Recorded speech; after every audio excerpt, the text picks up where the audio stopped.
Assalamualaikum warahmatullahi wabarakatuh. Alhamdulillah wassalatu wassalamu ala Rasulillah Sayyidina wa maulana Muhammad ibn Abdillah wa alihi wa sahbihi wa man tabi'ahu dahu wa wala.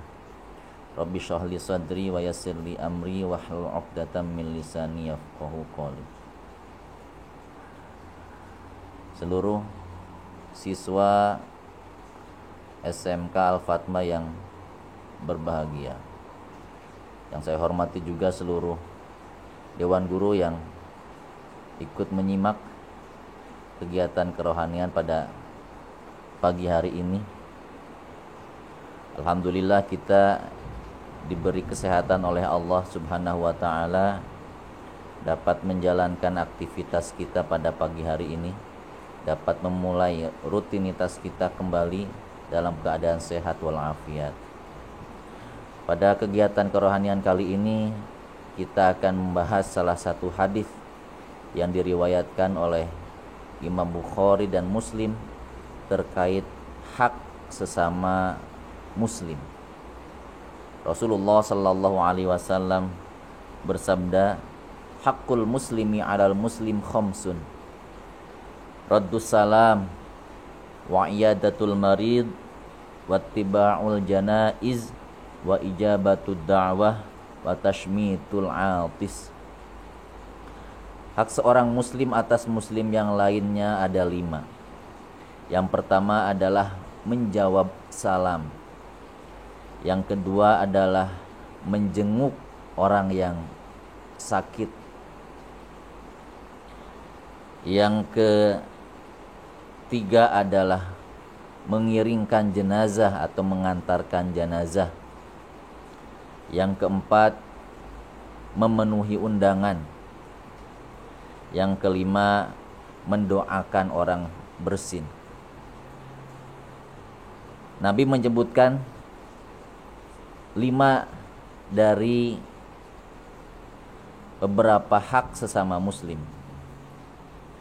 Dalam hadis ini memang disebutkan ada 5 hak muslim, tapi bukan berarti hak sesama muslim hanya ada 5.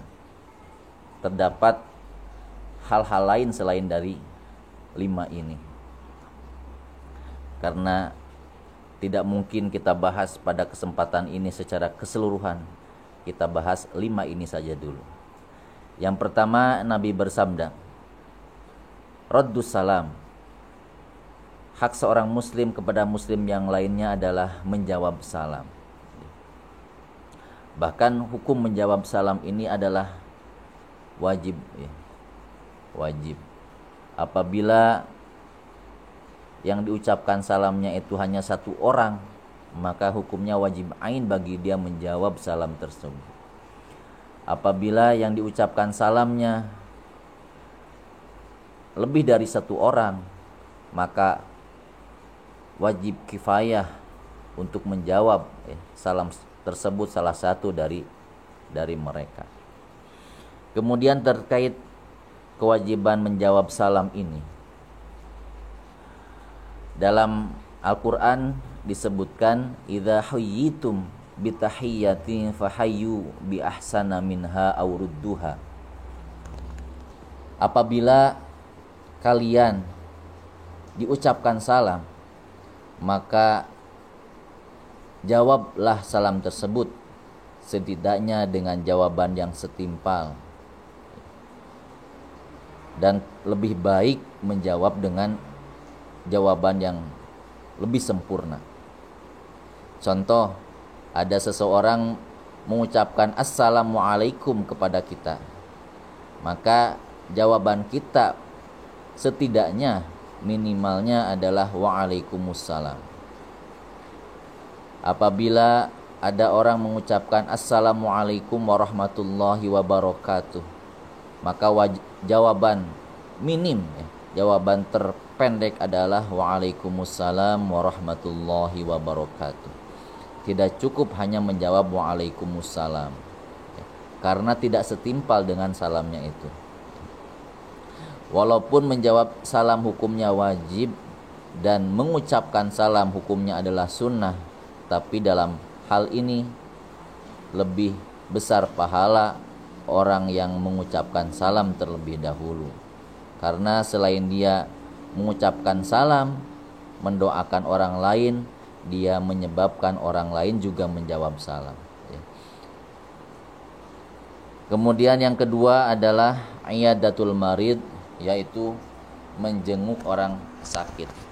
Salah satu akhlak yang diajarkan oleh Nabi adalah apabila di antara sesama muslim ada yang sakit, maka dianjurkan untuk menjenguknya di rumahnya, atau apabila dia sedang dirawat di rumah sakit, ya ke rumah sakit. Dengan dijenguk, ya, biasanya kondisi orang yang sakit itu akan lebih tenang, lebih senang, ya. Apabila orang sakit dijenguk, ya, maka timbul semangat dari dirinya untuk sehat kembali, karena dia merasa banyak orang yang peduli terhadap dirinya, banyak orang yang mendoakan dirinya. Kondisi psikis yang baik ini akan menguatkan daya tubuh dirinya. Sebaliknya, apabila ada orang sakit, sama sekali tidak ada yang menjenguknya, sama sekali tidak ada yang mendoakannya, maka orang ini akan pesimis, ya, akan turun imunitas dirinya, dan akan semakin berat penyakit yang dia hadapi. Oleh karena itu disunahkan, ya, dalam agama Islam menjenguk orang yang sakit. Yang ketiga adalah ittiba'ul janaiz, yaitu mengiringkan jenazah. Sebagaimana kita maklumi, kewajiban orang hidup terhadap orang mati itu adalah ada 4. Memandikan, mengkafani, menyolatkan, dan menguburkan. Semua proses itu adalah kewajiban kifayah. Dari mulai memandikan, mengkafani, menyolatkan, sampai proses menguburkan. Apabila kita sanggup mengiringkan jenazah sampai selesai proses pemakaman, tentu ganjaran besar yang akan kita terima. Nabi Shallallahu Alaihi Wasallam bersabda, manit taba'a janazata muslimin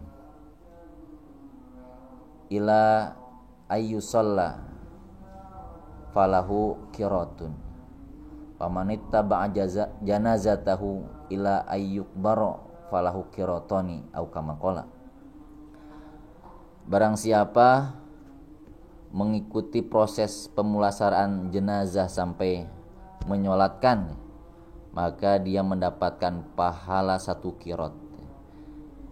Dan apabila dia mengikuti prosesnya sampai selesai penguburan, maka dia mendapatkan pahala 2 qirat. Lantas sahabat bertanya, apa itu qirat ya Rasulullah? Nabi bersabda, pahala yang sangat banyak, sebesar gunung Uhud, kata Nabi. Tentu apabila kita mengikuti jenazah, mengiringkan jenazah sampai selesai proses pemakamannya, sangatlah besar pahalanya, lebih besar dari sebatas ibadah-ibadah sunnah. Dan kita juga sebagai manusia tentu akan mengalami kematian. Kita apabila mati tentu ingin banyak orang yang menyolatkan, ingin banyak orang yang mendoakan sampai selesai proses pemakaman. Oleh karena itu, bila kita ingin saat kita mati nanti demikian, ya, kita harus membiasakan diri, ya, mengikuti atau mengiringkan jenazah itu, dari mulai mentakziahi keluarganya, ya, mensolatkan dan sampai mengiringkan jenazah sampai selesainya proses pemakaman. Hak muslim yang keempat adalah memenuhi undangan. Artinya apabila ada seseorang muslim, ya, mengundang muslim yang lain pada acara tertentu, misalkan acara pernikahan atau walimatul khitan, ya, maka hak dia adalah dipenuhi undangan tersebut. Bahkan apabila undangannya itu adalah undangan pernikahan, maka wajib untuk dipenuhi, wajib datang kepada acara pernikahan itu apabila tidak ada uzur syar'i. Apabila tidak ada uzur syar'i maka harus datang kepada undangan itu. Itu akan menjalin, ya, keharmonisan di antara sesama muslim, ya, karena mempelai laki-laki dan perempuan yang baru saja menikah itu mereka ingin didoakan, ya, agar keluarganya sakinah mawaddah warahmah, ya, kedatangan orang yang diundang itu tentu sangat ditunggu-tunggu oleh mereka. Yang kelima adalah tashmitul atis, ya, mendoakan orang yang bersin. Nabi mengajarkan apabila ada salah seorang bersin, ya, dia disunahkan untuk mengucapkan alhamdulillah. Idza atosa ahadukum falyakul alhamdulillah. Apabila salah seorang dari kalian bersin, maka hendaklah ia mengucapkan alhamdulillah. Kemudian orang yang ada di sampingnya disunahkan untuk mendoakannya. Doanya adalah yarhamukallah. Yarhamukallah, semoga Allah merahmatimu. Nah, ini apabila orang yang bersin tadi itu mengucapkan alhamdulillah. Kenapa orang yang bersin dianjurkan untuk mengucapkan alhamdulillah? Karena itu adalah bentuk proteksi, ya, dari dirinya. Proses bersin itu proteksi dari dirinya mengeluarkan bakteri atau kuman yang akan masuk ke dirinya lantas dia tolak. Oleh karena itu dia ucapkan alhamdulillah, Allah telah bentengi kita dengan beberapa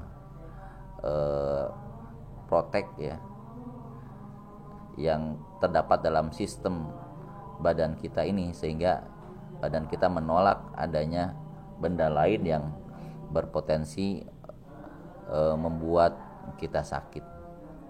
Nah, orang yang mendengar kata alhamdulillah itu dianjurkan untuk mengucapkan yarhamukallah, semoga Allah merahmatimu,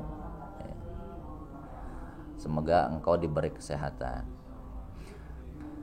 Kemudian karena orang ini telah mendoakannya, disunahkan bagi orang yang bersin tadi, ya, menjawab doanya, yaitu dengan ucapan yahdikumullah wa yuslihu balakum. Yahdikumullah wa yuslihu balakum, semoga Allah memberimu hidayah dan semoga Allah memberimu kemaslahatan. Nah, jadi ini ada timbal balik, ya, saling mendoakan sesama muslim.